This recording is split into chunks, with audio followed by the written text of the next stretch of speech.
കൊല്ലം തേവലക്കരയിലേക്കാണ്. അവിടെ സ്കൂളിൽ വെച്ച് ഷോക്കേറ്റ് മരിച്ച മിഥുന്റെ സംസ്കാരം ഇന്ന് നടക്കും. മിഥുന്റെ മൃതദേഹം രാവിലെ 10ഓടെ തേവലക്കര ബോയ്സ് ഹൈസ്കൂളിൽ പൊതുദർശനത്തിന് വയ്ക്കും. രാവിലെ കൊച്ചിയിലെത്തുന്ന മിഥുന്റെ അമ്മ ഉച്ചയോടെ വീട്ടിലെത്തും. വൈകിട്ടോടെയാണ് സംസ്കാര ചടങ്ങുകൾ നടക്കുക. മിഥുന്റെ വീട്ടിൽ നിന്ന് വിജിൻ വായന്തോട് വിവരങ്ങൾ നൽകും. വിജിൻ, നേരത്തെ വീട്ടിലെ അവസ്ഥയൊക്കെ നമ്മൾ കണ്ടതാണ്. എന്തായാലും അമ്മ എത്താനുള്ള ഒരു കാത്തിരിപ്പാണ്. ഉച്ചയോടുകൂടെ തന്നെ അമ്മ എത്തും. അതിനുശേഷം സംസ്കാര ചടങ്ങുകളായിരിക്കാം നടക്കുക. ഇപ്പോൾ വീട്ടിൽ എന്തൊക്കെ നടക്കുന്നു? നിരവധി ബന്ധുക്കളും നാട്ടുകാരും ഒക്കെ ഇവരെ ആശ്വസിപ്പിക്കാനായി വീട്ടിലേക്ക് എത്തുന്നുണ്ടോ?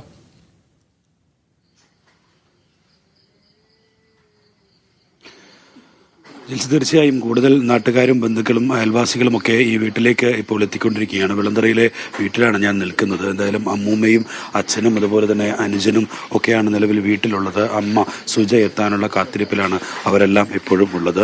മനുഭവനം എന്ന് പേരിട്ടിരിക്കുന്ന ഈ കൊച്ചു വീട് വലിയ സാമ്പത്തിക ശേഷിയൊന്നും ഇല്ലാതെ അങ്ങനെ ഒരു ജീവിതമായിരുന്നു അവർ നയിച്ചുകൊണ്ടിരുന്നത്. അതിനിടയിലാണ് സുജ വിദേശത്തേക്ക് ജോലി തേടി പോകുന്നത്. കുവൈറ്റിലൊരു വീട്ടുജോലിക്കായാണ് സുജ അവിടെ എത്തിയത്. 2 വർഷമായി സുജ പോയിട്ടെന്നാണ് മനസ്സിലാക്കുന്നത്.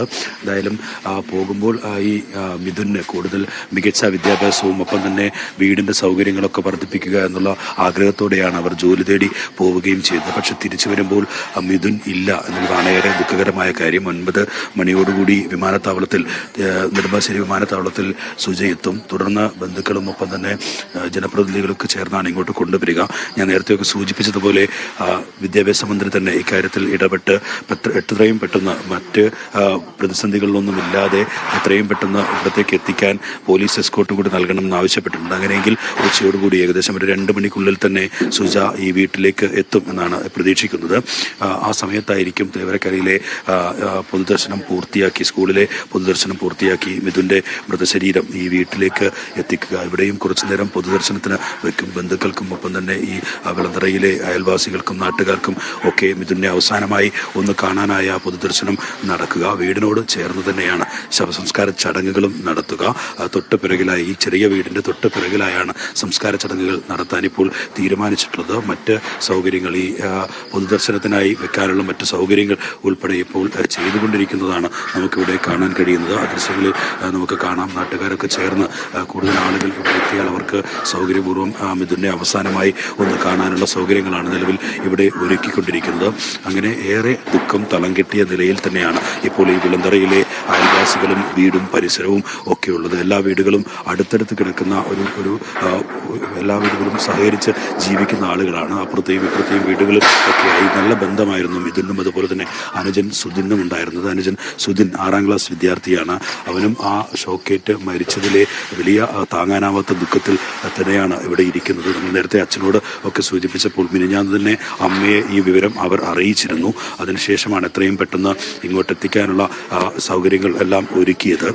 ഈ തുർക്കിയിൽ ഈ കുവൈറ്റിലുള്ള വീട്ടു ജോലിക്കാണ് അവർ പോയത്. കുവൈറ്റിലെ ആ ഉടമസ്ഥനും അതുപോലെ തന്നെ കുടുംബവും വെക്കേഷനായതുകൊണ്ട് തുർക്കിയിലേക്ക് പോവുകയും തുടർന്ന് ആ തുർക്കിയിൽ ഇവരും കൂടെ പോവുകയായിരുന്നു. അവിടെ നിന്നാണ് കഴിഞ്ഞ ദിവസം കുവൈറ്റിലേക്ക് സുജയെ എത്തിച്ചത്. അവിടെ നിന്നാണ് അവരെ തിരിച്ചിപ്പോൾ ഇങ്ങോട്ട് നെടുമ്പാശ്ശേരി വിമാനത്താവളത്തിലേക്ക് എത്തിക്കുന്നത്. എന്തായാലും ഈ വീടും ഒക്കെ ഒരു ചെറിയ വീട്, 1-2 മുറികൾ മാത്രമുള്ള വീട്, ഒപ്പം തന്നെ വലിയ സൗകര്യങ്ങൾ ഒന്നുമില്ലാത്ത ഒരു അവസ്ഥയിലാണ് ഈ വീടൊക്കെ നിൽക്കുന്നത്. വീട് വിദ്യാഭ്യാസ വകുപ്പ് തന്നെ നേരിട്ട് വെച്ച് നൽകുമെന്ന് വിദ്യാഭ്യാസ മന്ത്രി തന്നെ വ്യക്തമാക്കിയിട്ടുണ്ട്. മറ്റ് സൗകര്യങ്ങളൊക്കെ ചെയ്തു കൊടുക്കാനുള്ള സാഹചര്യങ്ങൾ ജനപ്രതിനിധികളൊക്കെ ഇടപെട്ട് ചെയ്യുമെന്നാണ് പ്രതീക്ഷിക്കുന്നത്. പക്ഷേ മിഥുനില്ലാതെയായിരിക്കും ആ വീടും ഒക്കെ പുതിയ വീടായി മാറുന്നത് എന്നുള്ളതും ഏറെ ദുഃഖകരമാണ്. അത്യാവശ്യം നന്നായി ചിത്രം വരയ്ക്കുകയൊക്കെ ചെയ്യുന്ന ആളായിരുന്നു മിഥുൻ എന്നാണ് ബന്ധുക്കളും അതുപോലെ തന്നെ ഇന്നലെ അനുജൻ. ഞാൻ തിരിച്ചെത്താം. ഇപ്പോൾ വിദ്യാഭ്യാസ മന്ത്രി വി ശിവൻകുട്ടി മാധ്യമങ്ങളെ കാണുകയാണ് തത്സമയം.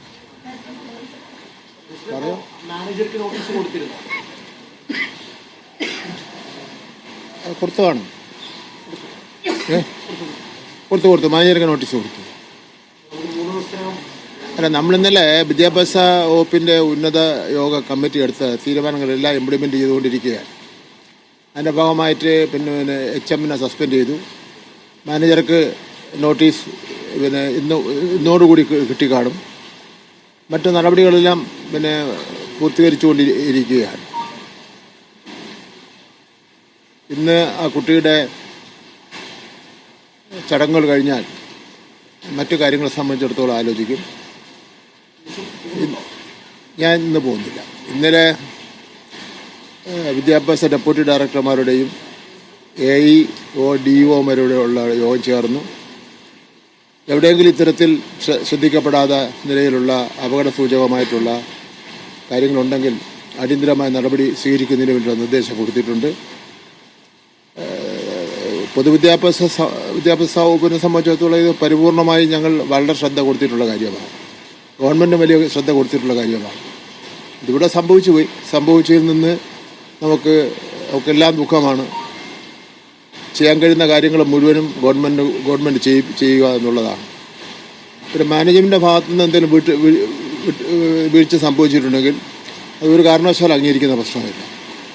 അത് വിദ്യാഭ്യാസ അവകാശ ചട്ടങ്ങളിൽ തന്നെ മാനേജ്മെൻറ്റിൻ്റെ അധികാരങ്ങളും മാനേജ്മെൻറ്റ് ചെയ്യേണ്ട കാര്യങ്ങളെ സംബന്ധിച്ചിടത്തോളം പറഞ്ഞിട്ടുണ്ട്. അപ്പോൾ അതിലൊന്നും ഒരു വിട്ടുവീഴ്ച ചെയ്യുന്ന കാര്യമില്ല. ചില കോണുകളിൽ നിന്ന് പറയുന്നു മാനേജ്മെൻറ്റിനെ വിട്ടുവീഴ്ച ചെയ്യാൻ മാനേജ്മെൻറ്റിനോട് വിട്ടുവീഴ്ച ചെയ്യാൻ പിന്നെ ഉള്ള സാഹചര്യം ഉണ്ട് എന്നൊക്കെ പറഞ്ഞ് ചില കാര്യങ്ങൾ പറയുന്നുണ്ട്. അങ്ങനെ ഒരു കാര്യം ഉണ്ടാകുന്ന പ്രശ്നമേ ഇല്ല. കുറ്റം ചെയ്തവരാരായിരുന്നാലും മുഖം നോക്കാതെ കർശന നടപടി ഈ ഗവൺമെൻറ് എടുക്കും. ബഹുമാനപ്പെട്ട മുഖ്യമന്ത്രിയുടെ നിലപാടതാണ്.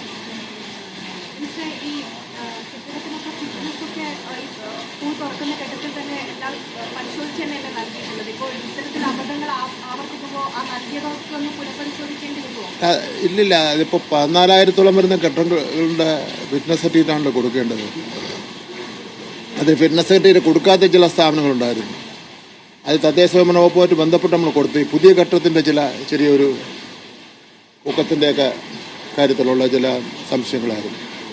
അപ്പോൾ ബാക്കി കാര്യങ്ങൾ ചെറിയൊരു കാര്യമില്ലല്ലോ. 14,000 സ്കൂളും ഇത്രയും ദൂരമായി കാസർഗോഡ് മുതൽ തിരുവനന്തപുരം വരെയുള്ള സ്ഥാപനങ്ങൾ എന്തെങ്കിലും ഒരു പ്രശ്നം ഉണ്ടാകാതിരിക്കാൻ വേണ്ടി പരിശ്രമിക്കാം. ഇപ്പോൾ തന്നെ മരം നിൽക്കുന്നു ഒരു സ്ഥലത്ത്, ഒടിഞ്ഞു വീഴില്ലെന്നാണ് നമ്മൾ പ്രതീക്ഷിക്കുന്നത്. ശക്തമായ കാറ്റ് വന്നു കഴിഞ്ഞാൽ ഒടിഞ്ഞ് വീഴും, അത് ബുദ്ധിമുട്ടുണ്ടാവും.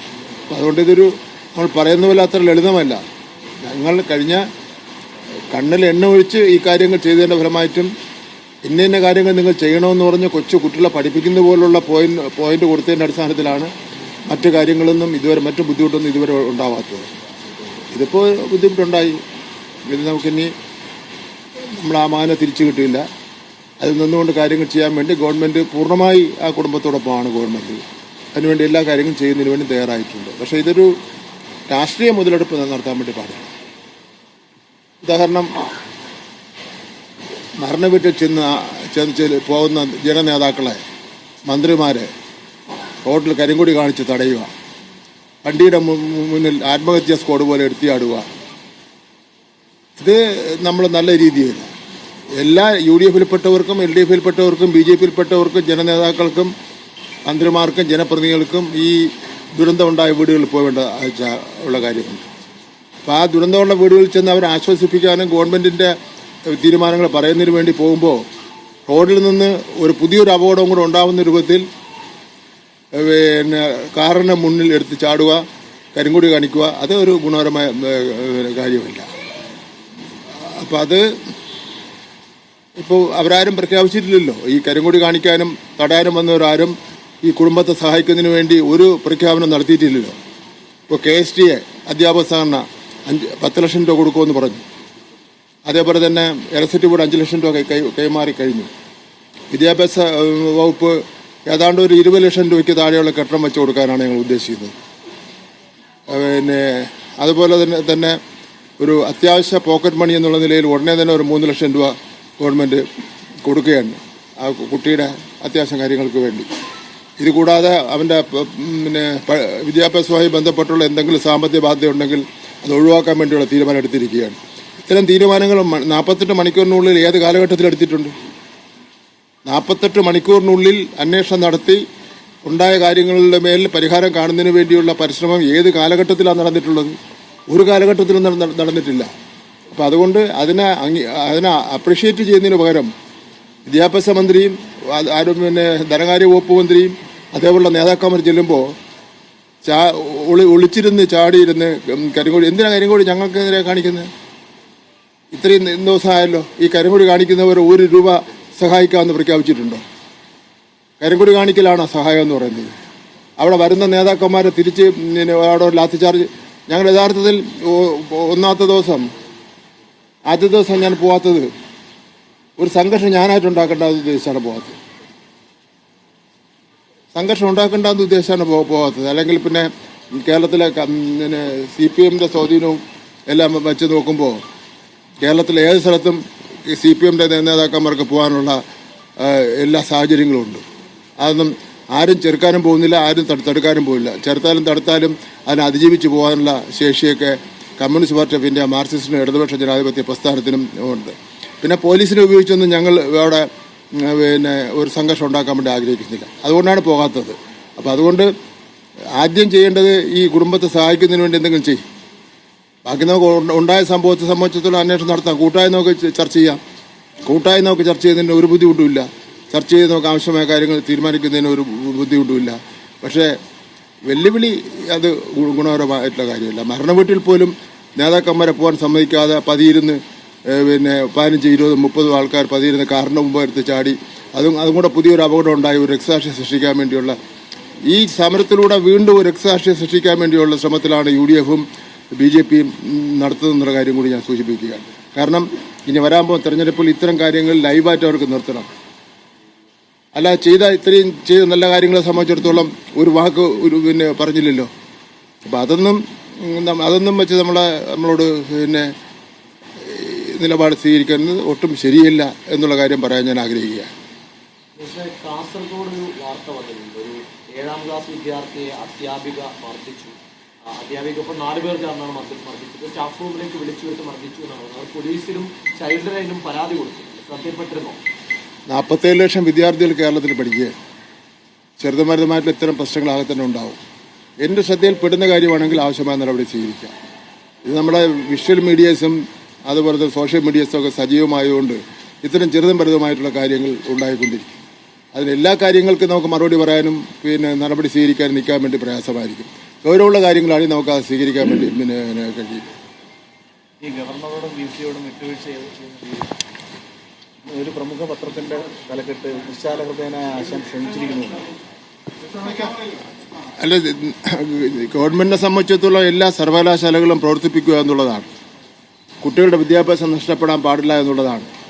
പ്രത്യേകിച്ച് ഉന്നത വിദ്യാഭ്യാസത്തിൽ പഠിക്കുന്ന കുട്ടികളാണ്. അവർക്ക് ഡിഗ്രി കൊടുക്കണം. അവർക്ക് ഹയർ എഡ്യൂക്കേഷൻ്റെ കൂടുതൽ പഠനത്തിന് ആവശ്യമായ സൗകര്യങ്ങൾ ചെയ്തു കൊടുക്കണം. റിസർച്ച് ചെയ്യുന്ന കുട്ടികളുണ്ട്.